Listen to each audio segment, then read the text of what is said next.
Can you really change your life in 75 days? I'm going to find out. I'm committing to 8 non negotiable habits over the next 75 days that I believe are going to benefit not only my physical health, but my mental health as well. And also just put me in the path towards making the life that I want for myself. In the last video, I went over a brief overview of what this series is going to be about, and it was a lot shorter. It is my first step into more long form content that's not playing video games on the internet. So I didn't want to overwhelm myself with everything that went on behind it. So now, here we are with the real episode 1.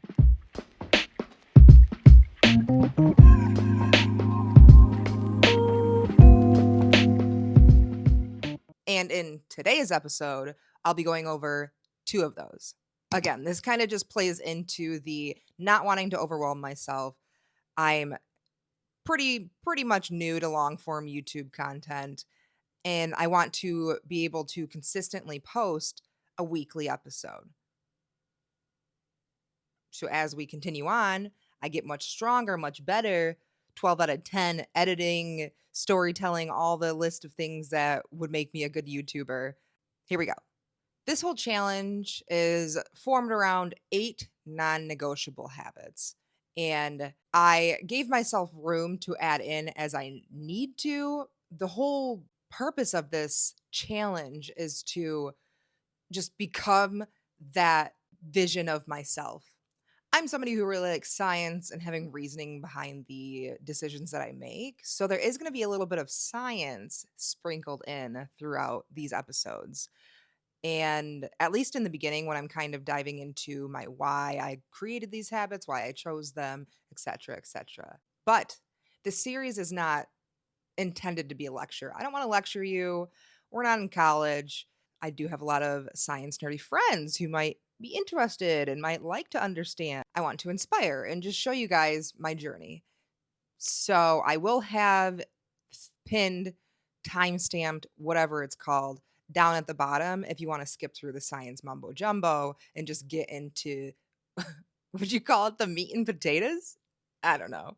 Oh, and don't worry, there will be sources tagged in the description. So this challenge was all about 8 non-negotiable habits. I didn't want to stack on too many habits in the beginning because I know myself and I have the tendency to pile a lot on my plate and then get overwhelmed quick, call it, I walk out. You know, I think that's human. I don't know if that's normal, but that's me. I stuck to 8 simple-ish, doable, very doable tasks that I know will only help me and not increase the burnout and increase the stress. First of all, before we get into the science stuff, I do want to let you know, I want to preface, I'm not a doctor. I'm not your doctor. And I just have a huge love for neuroscience and understanding how the brain and body works, and having that sort of science backing my reasoning just helps me stick to it. If I know that something is actually scientifically proven to be better for my body, then I'm going to keep doing it. Again, sources are pinned in the description if you want to fact check me. Okay, got it. Let's move on. So first I want to get into the circadian rhythm. I would say majority of my habits could have a lot to do with this circadian rhythm. So I'm going to teach you guys a little about it. Grab your textbooks. I'm just kidding. I'm not a professor. Okay. And I'm not trying to make it sound, I like to simplify things for myself because I understand better. There's a lot of mumbo jumbo science talk out there. And yeah, it's cool. It's great to learn. But I think simple makes better. So, circadian rhythm. You have your body and you have brain. Brain and body controls body. Within the brain, there is the hypothalamus. And this hypothalamus is largely in charge of maintaining homeostasis within the body via the parasympathetic and the sympathetic nervous system. Think fight or flight, rest and digest. I have a crazy analogy. I'm still kind of puttering whether I should include it in the video, but let me just talk about it. Okay. So think about a chicken breast. You have a chicken breast, okay? If the chicken breast is fucking raw, it's bad for you. It's gross. It's disgusting. It's going to get you sick, okay? If it's overcooked, then it's dry. It's also bad. Not good. Probably won't hurt you, but it will hurt your soul because it tastes bad, okay? We want a perfectly cooked chicken breast, right? Perfectly cooked, moist, juicy, very delicious, very nutritious for the body. That's what we want. That's homeostasis. The very cooked, well cooked, delicious, good for you chicken breast. Okay. Brain, body, hypothalamus, homeostasis. Homeostasis is where our body performs the best, essentially. It is the spot in our body where we maintain optimal health. Optimal health, better quality of life, in my opinion. Correct? Okay. I'm not talking about longevity. I'm not talking about chasing immortality. I'm just looking to increase the quality of my life. And that's why we're here with the circadian rhythm. The circadian rhythm, it's your body's internal clock. It's on a 24-hour clock, and it's controlled by a cluster of cells that are within that hypothalamus, which is called the suprachiasmatic nucleus. Okay. We're just going to call them the SEN. Okay. The SEN is a cluster of cells that is largely in control of the circadian rhythm. So the SCN is very sensitive to light and darkness, but there's other things that can affect it, like physical activity, food intake, stress levels, etc., etc. And a disruption within the circadian rhythm can lead to specific health effects, long term and short term. Again, quality of life. I want to be as healthy and happy as possible. So I want to help stay within a decent circadian rhythm, correct? So maintaining a routine is one of the best ways to support that circadian rhythm, as well as a regular sleep schedule, going outside during the day, regular physical activity, and also reducing your screen time, especially at night. And that's why my number one habit is waking up at 6 a.m. I chose 6 a.m. because for me and my lifestyle, that is a time that I can realistically stick to. I already wake up at 7 a.m. on the days that I work in the hospital. And plus, it ties into not wanting to be too intense throughout this program and also just creating a more sustainable life. So, 1 hour earlier, how bad could that be? Now, 4:30 a.m.? Uh-uh. Not for me, dog. Maybe one day I'll be one of those girlies who can wake up at 4:30 a.m. and have their whole life together by 7 a.m. It's not me, and that's okay. This 6 a.m. time gave me more flexibility because I also have friends who like to stay up and play video games and I want to have a life on the weekends when I am able to, when that happens. And 6 a.m. still allowed me to get that regular amount of sleep, that ideally 7 to 9 hours of sleep. So, how's it going, you might ask? Day 1 through 4 actually weren't that bad. I think I still had that excitement of starting a new challenge, really diving into the rest of my life. I've got these big dreams. And so it was really easy. It was good. Okay. 5 to 7. Today, we're on day 9 when I'm recording this. Very rough. I feel like the motivation falls off and I get really in my head and I'm just like, what is this for? Why? Blah, blah, blah. And I also tend to fall pretty heavy on the weekends. And it was just this past weekend where I wanted to stay up and I wanted to drink my Ghost Energy drink and play video games with my friends, but I didn't. I did hang out with my friends, but I did not stay up and I went to bed at a decent time. And I also realized that it was kind of easier to get that sleep around like 10. I actually was like, oh, I could lay down and watch a movie and fall asleep, which is not usually me. Also, I feel like what has happened or what has helped is that I set an alarm on my phone. No other snoozes. I even moved the settings in my snooze to go to, I think it's like 3 seconds. So if I by any chance hit snooze, it's going to wake me up in 3 more seconds.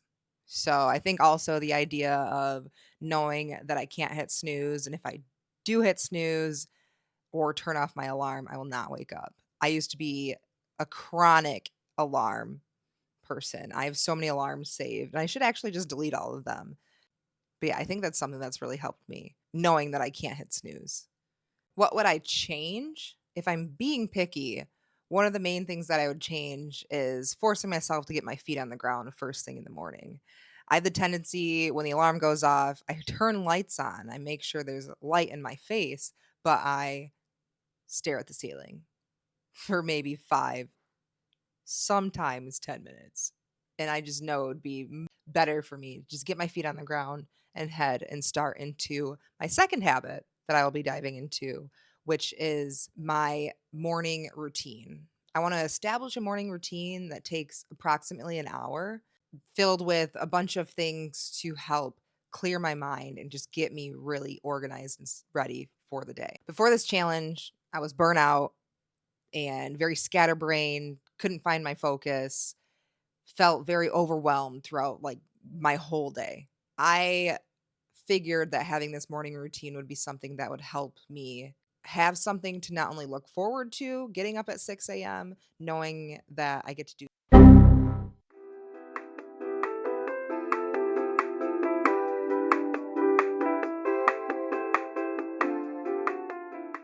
Alrighty, so if you noticed a little different change in scenery, I was filming on my iPhone and I've. Sorry, I didn't understand. Shut up! Oh, today has been a day, okay? It's real life, it's not perfect, but I'm still showing up. I have countless times deleted storage. I even signed up to pay for iCloud storage, all those things, and yet I'm still running into a storage issue on my iPhone. So, to make that not happen and not crash out, I have moved to my stream room because, like I told you in the last video, I have been live streaming on Twitch for 5 years, and I don't necessarily say that I wanted to keep the YouTube and the Twitch separate. I just, I don't really know if there's a science behind this, and maybe this is just happening because it's supposed to happen. I'm just gonna ride with it for now and get back into it. Morning routine. 2 habits, waking up at 6 a.m., and then also my morning routine, which is, I don't know where I fell off, so I'm just going to repeat it. Waking up at 6 a.m., drink water, wash my face. I use cold water specifically to like wake me up. Skincare, brush my teeth. I put on deodorant for those from my Twitch channel who say don't wear deodorant. I wear deodorant. I get dressed. I read my Bible. I journal for about 10 minutes. And then I stretch, get my breakfast and coffee going, and then I commute to work or I commute to work out. And most of the times I try to leave the house after that first hour, even if it's like a walk to the mailbox. But recently I've really been enjoying driving to a park and going for a run because I've also been on a kick of doing Strava transition reels. I feel like that's going to be my new addiction. I just have a lot of fun making it. It's pretty cool. So that's my morning routine. Moving your body, 12 out of 10 recommend for your mental health. First thing in the morning, paired with some sunlight, chef's kiss. Okay. What are the benefits of the morning routine? I have noticed that I'm more clear leaving the house. I don't feel as scatterbrained. I don't feel like I'm constantly having racing thoughts. I mean, my brain is going 110% all the time, but I just feel I'm putting those thoughts to an intention. The journaling in the morning, I feel like has been the biggest takeaway out of these 8 habits that I have been doing so far. It has really let me put my thoughts on paper, let me put my dreams on paper, lets me put my worries on paper and not just have them floating around in my head all day. And it really helps me think things through. I really enjoy the journaling part of it. It makes it so during the day, like today, where I feel like everything is on fire and life is just testing me, testing me to give up. I go back to this morning when I journaled and what I put in my journal and where I want to be in 5 years. And it makes me do less of the woe is me, everything is out to get me feeling and more of who gives a crap, do it anyway. What are some things I could change about the morning habit? I would say taking stretching more serious. I literally work as a licensed physical therapist assistant. Like, I am all about body mechanics and stretching and mobility and all that. That's like my life. That's what I do. And I do struggle with reminding myself to chill out, stretch for more than a minute, hold it for more than 20 seconds. And that's something that I could change going forward. Really make sure that I stretch for at least 5 to 10 minutes as part of my hour morning routine. I don't know, maybe I should film from my stream room. I feel like I just am more comfortable here. I don't know. Let me know in the comments. Which one did you like best?